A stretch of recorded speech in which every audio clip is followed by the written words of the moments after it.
Some tips on how to get a job in the summer as a teen. So let me tell you, it'll save a lot of time. You need to clarify some things like, is it this location? Front and center. You know, it's a way. It's definitely a way. Works is already hard, especially being so you better make sure that your resume is good. And even when you need money, like, you will work that job. You know? Hey guys, welcome to my channel. My name is Yolanda and welcome to Unfiltered Me. So for today's video, I'm going to be giving to you guys some tips on how to get a job in the summer as a teen. So let me tell you, your girl is going through this. Y'all have seen my past recent videos of me and jobs I've had, and so like I know how to get a job. But right now I'm in that desperate season of time where it's just like I did it too late. I procrastinated, y'all, and a girl is in need of a new job. But let me tell you, I am closing in. I have secured the interview and I'm going to tell you how you can too. So before I get started, and if you're interested in how to get a job as a teen around my age, 15, 16, 17, maybe even 14, 13, please be sure to give this video a huge thumbs up. Make sure to subscribe down below. Make sure to turn post notifications to be notified when I post. And if I were to do, let's get on with this. Video. Okay, so first, number one tip, one thing that 100% saved me time. So I live here, right? I called places that were here, here, here, and here. That's a lot of gas. Let's be realistic. That's a lot of time and energy, and you can save that time if you call into these places. Let me tell you, it'll save a lot of time, and sometimes it's just like, yeah, and it could be a pain in the butt, especially with those automated voice, whatever you call them, and it's just like taking forever just to say number 8 is to call a representative. I wish it automatically took you to representative, but I know like I know how that works. But let me tell you, if you call in and if you're patient, because it's going to take a lot of persistence here, you can get to an actual person. Let me give you an example. So I'll be like, hey, hi, I'm just calling in to ask if you guys are currently hiring. And then, you know, they'll say something along the lines of, yes, we are, or no, we aren't. Now, if they say, yes, we are, you need to clarify some things like, is it this location? And you can like just say, make sure like on the age, because I know for me, I went to some places and I thought it was, you know, I'm still 17, but you have to be 18 some places, and it's just so annoying with that. A lot of reception jobs you have to be 18, so keep that noted. Make sure you get your questions before you actually apply, and especially I feel like if you don't ask anything, at least ask, is it this location that's currently hiring? And if not, and if they're not sure about it, that's why one thing I do highly recommend is being like, hey, making sure the person you're talking to is a manager or like a hiring manager. So just being like, hey, is your hiring manager there, or can I speak with somebody like above? Because like, unless they are the manager, more than likely it should be like a manager or something picking up the phone, but there could be the odds of it not. But some people could just be saying, no, yeah, we're not hiring right now, just because they're busy, or just because they don't want somebody to work there. I know I've seen it personally, front and center, just saying no when we were clearly hiring, but because somebody personally did not like them. So I just do recommend just really making sure you're speaking to somebody up higher up who knows what they're talking about, who knows that they're actually hiring or not, and especially if that location is, because you don't want to waste your time, you know, going into stores only to figure out, oh yeah, we're not hiring. Which, you know, it's a way, it's definitely a way, but it is consuming. Number 2 is don't limit yourself. You need to open up your options, okay? Y'all, we are young. We are working minimum wage jobs. Accept that. That's going to be everywhere, unless like you got some degree or got some like maybe Excel certified or yada yada yada. It's going to be minimum wage jobs. If you desperate, if you want money, you will work that job, okay? I know like it's just like you have to have some experience in life, and it's good, even if it's, you know, even if it's working at McDonald's. Some people it works well for them, but a lot of people I've heard it does not work well.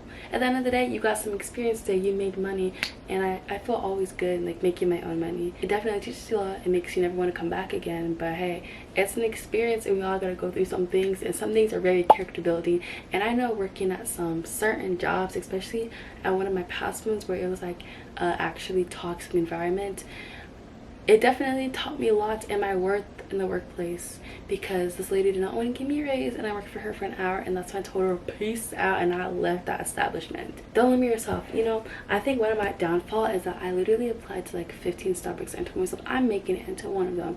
Starbucks is already hard, especially being a person of color, but because a lot of people that at least that I know that work there are like white, like and I think mainly, especially like the Target, Starbucks, it's mainly just like the stereotype is like, you know, you want your white person, you know. But I'm glad that it's like those are coming down, but like still it's just like, you know, that's just the reality low-key for at least some places that I've went to. Yeah, I lived with myself to there, and then once summer came, I didn't really get any of them back, and I actually did one interview, but I got rejected. That was my first job rejection ever since I've been 14. I've always gotten every single job, and that one low-key hurt. I was just like, dang. It's either like I leave the job or yeah, I never got fired, never been rejected from, nothing like that. So I should open up my options. Dunkin' Donuts is not that bad right now. Like I'm literally like looking, well, the past 5 days I've been constantly looking for a job, and it's been very like humbling experience, because realizing that like when you need money, like you will work that job, you know. Like and there's some things I would never compromise myself to make money. Like I'll never sell myself to make money. For some people that's their career choice and what they want to do, but for me, I will never be that desperate enough to have money. There's just some things you just gotta be like, I didn't want to work fast food, and that's what I'm doing now. That's what I think I'm heading into. I also didn't want to do retail. I just wanted to be like a receptionist or something like that, but the life does not work the way that we exactly want it to be. But at least at the end of the day, you're making money, okay? And find the good in it, you know. And it's not to like discourage you, like, oh, you can't get the job that you want to get, but like realistically, especially during this time, especially if you're getting a job this late, you can't be too picky on some things. It's just like the marginal benefit and the marginal cost of it. Number 3 is having your resume in hand. Now this can either hurt or help you, so you better make sure that your resume is good, and you better make sure that it does not, like, I've done like 5 or 6 jobs. Now did I have 5 or 6 jobs in there? No. I probably listed my best reputable places. So I listed Chick-fil-A, even though I was there for a short period. That's a reputable place. I listed me being self-employed as a piano teacher. That's it going, because I've been doing that for 2 years. And then I mentioned my last experience. Actually for 3 years I've been doing piano lessons, but then I mentioned my last one, which is my most recent experience, which is at this ice cream shop for 2 years.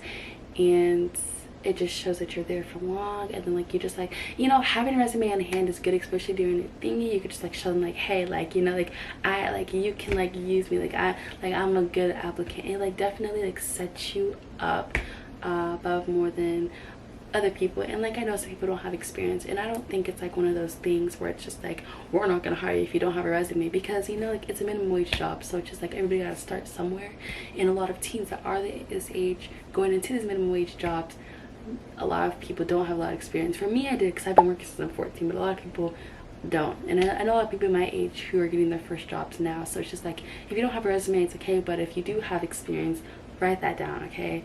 And also like have your references. At least have 2 references that you can, like, you know. For me, one of mine, a good one is having one of my teachers from school. I did culinary. I'm certified, and I think also having certifications are good, but having him as my teacher as a reference is good, because it's just like, you know, like I cooked in that class, and if I want to go into the fast food industry, then be like, hey, we can call this man, he'll have good things to say. And I think in general, just anybody that's like, of course not your relative or your friend, to vouch for you, like your employer or your teacher, like, is really good. So make sure to have those in hand. That's like an extra like bonus added tip here. Number 4 is dress appropriately, and like make sure you're having good soft skills. So I had to search for the soft skills, but I knew what it was, I just like forgot. But basically, I'll hit the first part. So dressing appropriately, dress like you want the job, dress for success. Don't go up there like in shorts and a t-shirt. My business teacher always told me, like, business/marketing teacher told us, like, dress like it's your first day on job, whatever. I don't care if it's fast food, I don't care if it's McDonald's, it doesn't matter if it's like a serving job or whatever, minimum wage job, whatever. It does not matter what kind of work it is. It doesn't matter if it's Dollar Tree.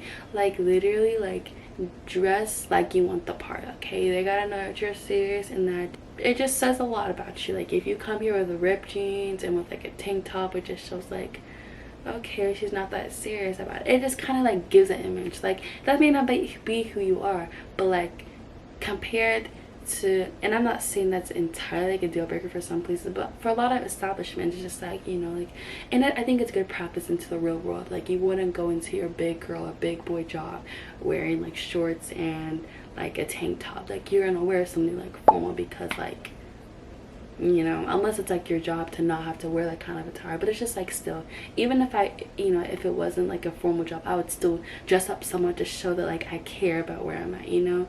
And I think this is a lot about character, especially like it's a time and place thing. And so like I get it, you could be going out, but like bring a jacket over or something, or like a blouse to put over, because you have to dress for the occasion, and this isn't like something casual. If you want the job, like you have to do what it takes. Sometimes you have to do what it takes in this manners, and if it means putting on a dress and you don't really wear dresses, go do it. Okay, like, do you want the paycheck? Like, you gotta have that mindset. We're gonna get into the mindset of that, and then going to the soft skills, having a good personality. When you arrive into the establishment, if you don't know who's interviewing, you could be nice to everybody when you walk in. Just be like, hey, like, hi, like I'm here for the interview with so and so. When you meet them, giving them a hug or handshaking them. Just really putting on a really good first impression is very important. It just says a lot. And just not even just to the interviewer, but to the people there, it's just like you need to like put your best foot forward, because that's gonna make or break it. Because like if you're gonna go in sitting there with like attitude, or it's like or like with a frown on your face, not really smiling, and I get some people go, you know, resting B faces, but like put on your smile. Okay, fake it till you make it, because sometimes it be worth it putting that smile on for that check though, let me tell you. Okay, number 5 I would say is you have to want that job. Okay, let me tell you, literally I spent 5 days in search of a job, and I am now just getting interviews, but it was worth every single second of it. And it taught me a lot, especially as I go into college, that I need to set myself up when I'm in college, and I need to be involved, and I need to have good connections and referrals and yada yada yada, and get internships, because it's not something that you can just like instantly decide like, hey, like it's low-key process. Like, you know, like it's easy to get a job in a sense, but especially in the world we're living in today, it's like you have to have a resume. It's like you have to have like all these qualifications and kinds of experience. And so that's definitely something I'm going to take on, of course, as I go into college. And something I'm going to be working towards is really like building up the qualifications, I guess, and the experience, and even if it's just in clubs or whatever. But definitely, yeah, like you have to want it, and you have to be persistent. It's not gonna be easy. Some people are gonna like be like, no, like, you know, the past amount of times this week that I've been rejected in a sense because I've already hired people, it's been discouraging. I'll be honest, it's been very discouraging. But has that stopped me? Almost a few times. But I continued, and I was persistent, and I'm really putting it out there into the universe. By the time y'all see this video, I'm gonna have a job. Okay, like I know I'm gonna have it, and I have to trust in the process. You have to trust in the process, you have to trust in God, and I just gotta trust myself tomorrow as I go into the interview. So like I got, so I'm gonna bring on my best self. So another day, that's the best, you know, all you can do is really just bring your best self. And if they don't want it, then redirection is redirection. Okay, and that's how I've taken this whole thing. It's rejection is redirection. If one place don't want you, that's okay. There's so many pieces out there. It might take a lot of work, but you gotta have that drive though if you really want it. And last piece, and I guess it's for the people that are just watching this that may, you know, may not want a job right now but may want one later or the next year or so, is to start preparing now. Okay, if you want that job, start securing it months beforehand. If you want it in the summer next year, start looking in April, start applying in May. I'm not saying end of May, I'm saying early May, because once June comes, like in the spot that I'm in right now, everybody, everything is secure. They're like, nope, and it sucks, you know, it really sucks. But I can assure you that if you start earlier, if you prepare for this, y'all, and it's not that hard, I promise it's not that hard, you will secure that job. And so therefore, all I know to say is, from somebody who's gotten 6, 7, 8 jobs, minimum wage jobs, y'all, not big girl jobs. I wish big girl jobs. These are my best tips that I can tell you guys that has 100% helped me to get a job, and I'm manifesting that job today because I got that interview you know. And so I really hope it goes well. Wish me all good luck in the round, and when you see me, I'll be a new woman. Just kidding. But yeah, I really hope you have an amazing rest of your day. Peace is already out.